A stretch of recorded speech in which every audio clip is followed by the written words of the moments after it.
Hoy vamos a estudiar el Greco.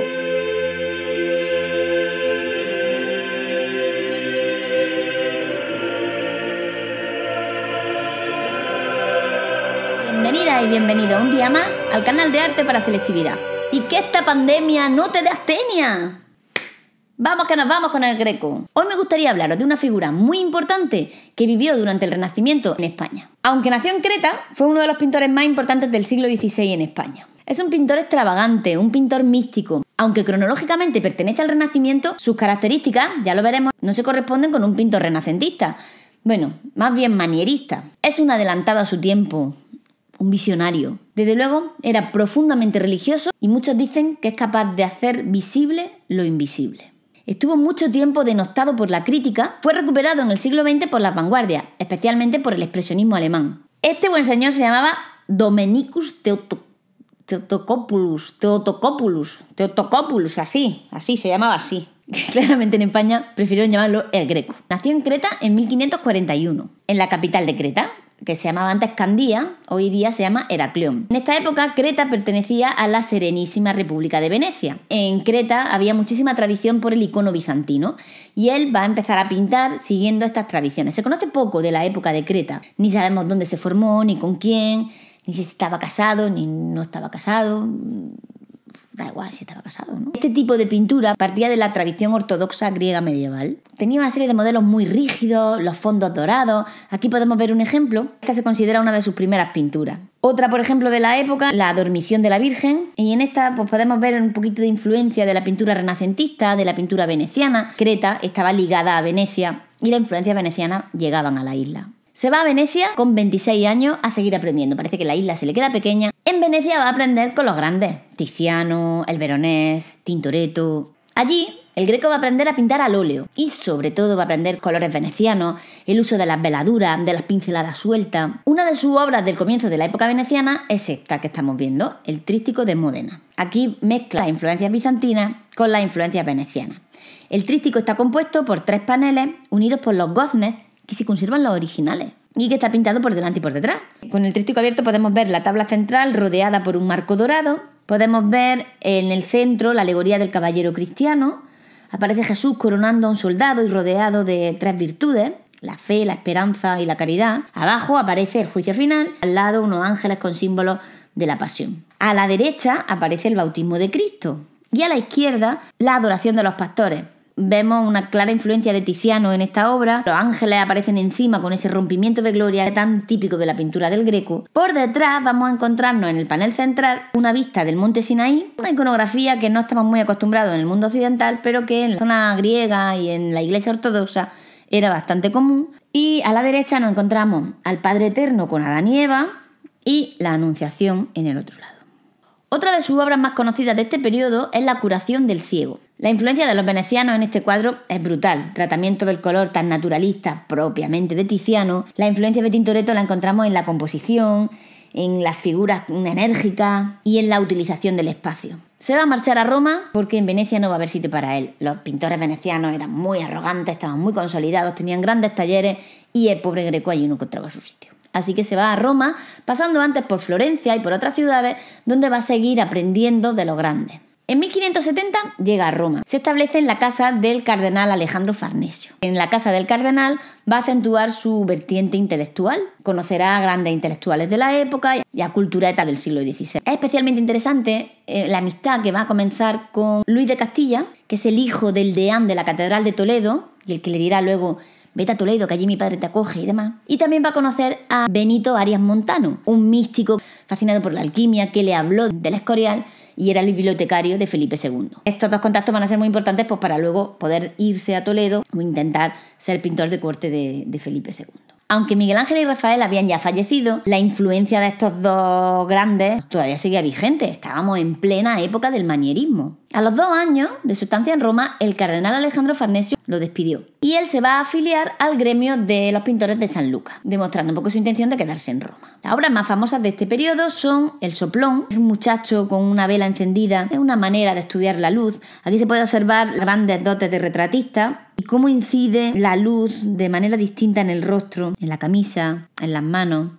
va a cometer un fallo garrafal. Y es que se pone a criticar la obra de Miguel Ángel en Roma. Cuenta un tal Giulio Mancini. Dice que estaban tapando las desnudeces de la Capilla Sixtina de Miguel Ángel y que al Greco no se le ocurrió otra cosa que decir: si se borrara todas las cosas que ha hecho Miguel Ángel, yo podría hacerlo con honestidad y dignidad. Se tuvo que ir de Roma después de decir esto. Aún así, la influencia de la obra de Miguel Ángel en la pintura del Greco es clarísima, o sea que realmente no sabemos muy bien si esto fue verdad. Como se tiene que ir de Roma, decide irse a la corte de Felipe II a trabajar al Escorial, ese tan maravilloso que se está construyendo. Y en 1576 viene a España. Su idea es ser pintor en la corte, ser pintor del Escorial. Tras una breve estancia en Madrid, se establece en Toledo, aprovechando los contactos que había hecho con Luis de Castilla, que recordamos que era el hijo del deán de la Catedral de Toledo. Los primeros encargos de Toledo fueron los retablos de la iglesia de Santo Domingo el Antiguo, entre los que van a destacar la Asunción de la Virgen, basada claramente en la Asunción de Tiziano. Si nos fijamos, aparecen, como siempre en la obra del Greco, ese mundo celestial y ese mundo terrenal. En el mundo terrenal vemos un abigarrado grupo de apóstoles en distintas posturas, algunos de espaldas, lo que ayuda a lograr una profundidad. Arriba, la parte celestial, separada por unas nubes, la Virgen aparece con una corte de ángeles y de querubines. Tiene muchísima influencia también en Miguel Ángel, entre esas figuras monumentales,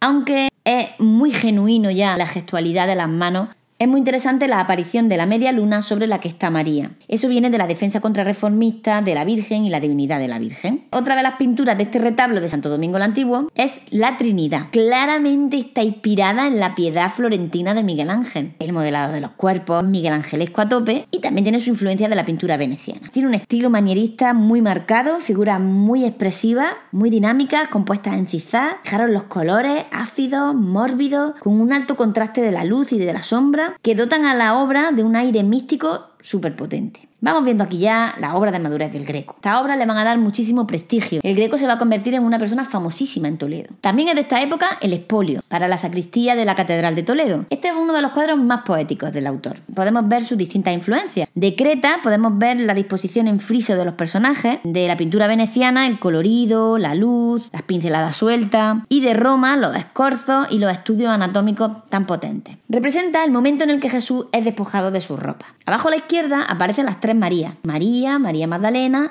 y María Cleofás. Eso no aparece en ningún evangelio y eso no le gustó nada al deán de la catedral. Eso se lo cuaja al Greco. Ahí. Coloca por encima de Cristo a los que lo prenden y lo escoltan. El cuadro fue motivo de pleito. No va a ser el primer pleito que tiene el Greco. El Greco va a tener muchísimos pleitos, porque siempre tasaba sus obras mucho más caras de lo que se las pagaban. Es muy interesante la túnica roja que domina toda la composición. La calma y la serenidad que aparece en Cristo, que contrasta con la violencia del grupo. Muy curioso cómo aparece la firma en el papelillo de abajo, ahí, de abajo a la derecha, ahí arrugado. Su idea era establecerse en el Escorial y consiguió un par de encargos de su majestad el rey Felipe II, que por cierto no le gustaron nada al rey y no volvió a encargarle nada más. Tampoco le guardó rencor, creo. Uno de ellos es la adoración del nombre de Jesús. Vemos que aparecen las iniciales IHS, que significa Jesucristo, hombre, Salvador. Tiene varios nombres. También se le puede llamar la alegoría de la Santa Liga o el sueño de Felipe II. Es una obra que está inspirada en la adoración de la Santísima Trinidad de Tiziano. En la parte inferior aparecen a la izquierda miembros de la Liga Santa. La Liga Santa era la alianza que hicieron Venecia, el Papa y Felipe II para luchar en el Mediterráneo contra la piratería berberisca. Y aparece Felipe II vestido de negro. Es un homenaje a la victoria en la batalla de Lepanto. Aparece también Juan de Austria, que es ese que aparece con el rostro levantado y los brazos en un gesto muy dramático. Y el cuadro también es una especie de meditación sobre la penitencia y sobre el arrepentimiento. Si os fijáis, aparece el purgatorio a lo lejos, una gama de amarillo, de naranja. Algunas almas parecen que están rescatadas de la lava. Y luego aparece el infierno con esa gran boca. Una composición muy caótica. Quizá pueda ser la representación del mundo del siglo XVI, ¿no? Donde la contrarreforma va a poner orden. El cuadro no le gustó a Felipe II porque no lo entendió muy bien. El otro que le había pedido el rey es el martirio de San Mauricio. Os cuento, San Mauricio era el jefe de una legión egipcia del ejército romano en la que todos eran cristianos. Se les pidió que adorasen a otros dioses. Él se niega, primero habla con sus hombres, se niegan en rotundo y van a ser martirizados hasta la muerte. El Greco mezcla esta historia del cristianismo primitivo con acontecimientos contemporáneos para él. En el centro, vestido de azul, aparece San Mauricio, acompañado por sus capitanes, decidiendo si van a hacer el sacrificio, si no lo van a hacer, qué van a hacer. También aparecen personajes contemporáneos, Alejandro Farnesio, que en ese momento estaba luchando en Holanda. Aparece Juan de Austria, Juan de Austria, os recuerdo que era un hijo natural, que es una manera muy bonita de decir, un hijo bastardo de Carlos I. Era el vencedor de la batalla de Lepanto. ¿Qué tienen en común todos estos personajes? Que todos luchan contra la herejía y contra el paganismo, como hizo San Mauricio. Claro. En segundo plano aparece el martirio. Los legionarios aparecen desnudos esperando su turno para ser ejecutados. Aparece otra vez Mauricio, muy feliz por esa decisión. Así era el hombre. En la parte superior, un rompimiento de gloria al más puro estilo del Greco. Aparecen ángeles, músicos. A Felipe II le pareció este cuadro muy poco devoto. No le gustó nada. Le pareció una paranoia. Y no volvió a contratar más al Greco. En su lugar va a colocar este que estamos viendo aquí, uno de Rómulo Cincinnato. El Greco regresó a Toledo y en 1578 van a nacer su único hijo, que se llama Jorge Manuel. Toma ya. De la madre se sabe poco, de hecho se habla mucho sobre la homosexualidad del Greco, pero bueno, lógicamente este niño tuvo una madre, que parece ser que era Jerónima Cueva, aquí la vemos retratada, de dudosa atribución del Greco. Mucha gente habla que esta obra es de Sofonis Vanguisola, una de las grandes pintoras del Escorial, de las pocas mujeres que hubo en el Escorial. Claro que si era homosexual no lo iba a decir porque estaba castigado con la hoguera en España, ni más ni menos. Quizás tuvo un hijo pues, para disipar dudas, no sabemos. La cosa es que el hijo sí que lo va a criar él y va a ser una figura muy importante en su vida. En 1586 le van a encargar su obra más conocida, El entierro del conde de Orgaz. Muestra el entierro de Gonzalo Ruiz de Toledo, un conde toledano del siglo XIV, que según la leyenda fue enterrado por el mismísimo San Agustín y San Esteban, que si los veis aparece aquí uno con la mitra papal y otro con un manto en donde lleva bordado su propio martirio. Es un auténtico alegato contrarreformista sobre la salvación del alma. En toda la comitiva aparecen retratos de personajes de la época, que mucho se ha especulado de quiénes son, pero poco se sabe de los que realmente son. Que se sepan, Covarrubias, que era un amigo íntimo, el hijo del Greco, que es el niño que mira y que señala al difunto. Es muy curioso porque sí que sabemos que es su hijo. En el bolsillito del niño aparece un papelillo donde firma el Greco su obra y donde aparece en 1578, que es el año de nacimiento de Jorge Manuel. Parece ser que aparece el propio Greco, que es el que mira de frente al espectador.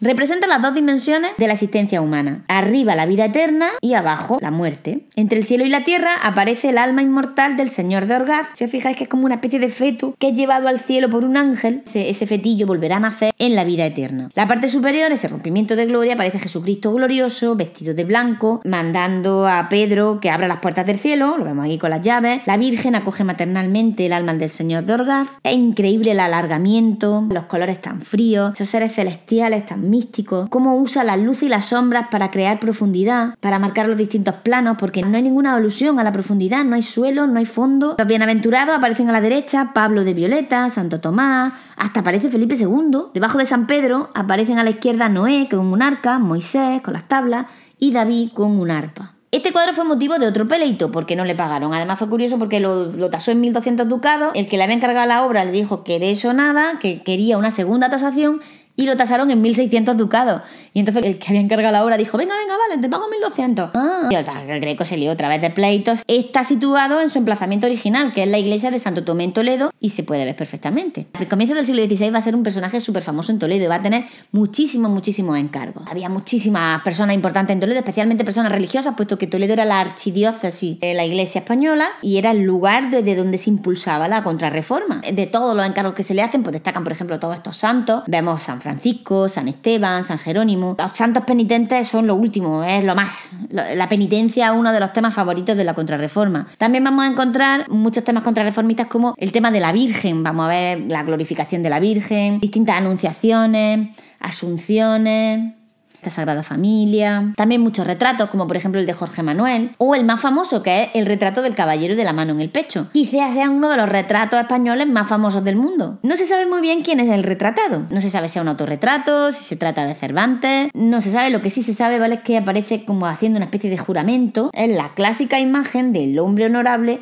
de la España del siglo de oro. Pero bueno, todo apunta a que se trata de Juan de Silva y Rivera, el alcaide del Alcázar de Toledo, haciendo el juramento cuando va a coger el cargo de alcaide. Su última obra quizás son las más interesantes, donde va a alargar muchísimo las figuras. Son obras mucho más genuinas, más originales. Y tenemos, por ejemplo, esta Inmaculada Concepción, donde el alargamiento y el retorcimiento ya coge tintes violentos y muy exagerados. Fijaros qué bonito. Cómo, partiendo de las flores, los pies del ángel conducen a una espiral que forma una línea serpentinata que termina en la cara de la Virgen. Las piernas parecen larguísimas. En el fondo aparece un paisaje de Toledo, que se ve perfectamente el puente de Alcántara y el Tajo. Otra de sus obras, una obra muy interesante, es El Quinto Sello. Esta obra está en el Metropolitan de Nueva York porque fue mal vendido en época de Franco. Y aquí aparecen 7 almas, el 7 que es ese número mágico. Es muy interesante esas figuras andróginas, desnudas, que no se saben si son chicas, si son chicos. El señor que aparece de rodillas es San Juan, el escritor del Apocalipsis. Está hablando, ¿no?, de ese momento en el que las almas serán juzgadas. Interesantísimos los colores, el amarillo, que significa la gloria de Dios,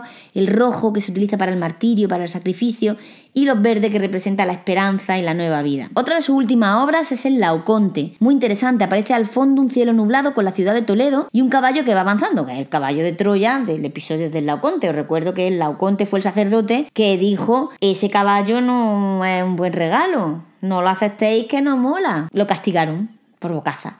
Luego tenía razón el hombre. Aparece en el primer plano el Laoconte y su hijo, devorado por la serpiente. A la derecha aparecen 2 personajes desnudos que contemplan la escena. Unas radiografías que se le ha hecho a estos cuadros se pueden ver muy bien los arrepentimientos típicos del Greco. El Greco a veces pintaba una figura y luego la transformaba en otra y se arrepentía. Y esto es porque pintaba a la prima, pintaba sin bocetos. Él directamente se lanzaba ya a pintar y alargar su figura y hacer sus cosas. La última obra que va a hacer el Greco es esta, La adoración de los pastores. Está en Santo Domingo el Antiguo, en la capilla donde él iba a ser enterrado. Estuvo trabajando en esta obra hasta el final de sus días. Tiene un estilo muy dramático, bastante antinaturalista, cuerpos muy largos, cabezas muy pequeñas, iluminadas por fuertes contrastes con luces muy estridentes. Curiosísimo cómo el niño tiene su propia luz que ilumina al resto de la gente, y en 1614 murió y fue enterrado en esta capilla. El Greco fue un hombre adelantado a su época. Fue un erudito, tenía muchísimos libros, pues parece ser que tenía 130 libros en su biblioteca, que eso para la época era un pasón. Fue respetado y valorado como artista. Parece ser que era un hombre muy excéntrico, con ideas excéntricas, con ideas muy místicas. Y bueno, pues hasta aquí la obra del Greco, que realmente es bellísima. Me ha gustado mucho dedicarle este capítulo al Greco y especialmente a Toledo, porque bueno, yo estuve viviendo un tiempo en Toledo y tengo muy buenos recuerdos. Espero que os haya gustado. Si ha sido así, si habéis llegado hasta el final, es porque os ha gustado, aunque sea un poquillo. Que os suscribáis a mi canal si no lo habéis hecho ya, que le deis a un like, y muchísimas gracias por vuestra atención, que estudiéis muchísimo. ¡Chao!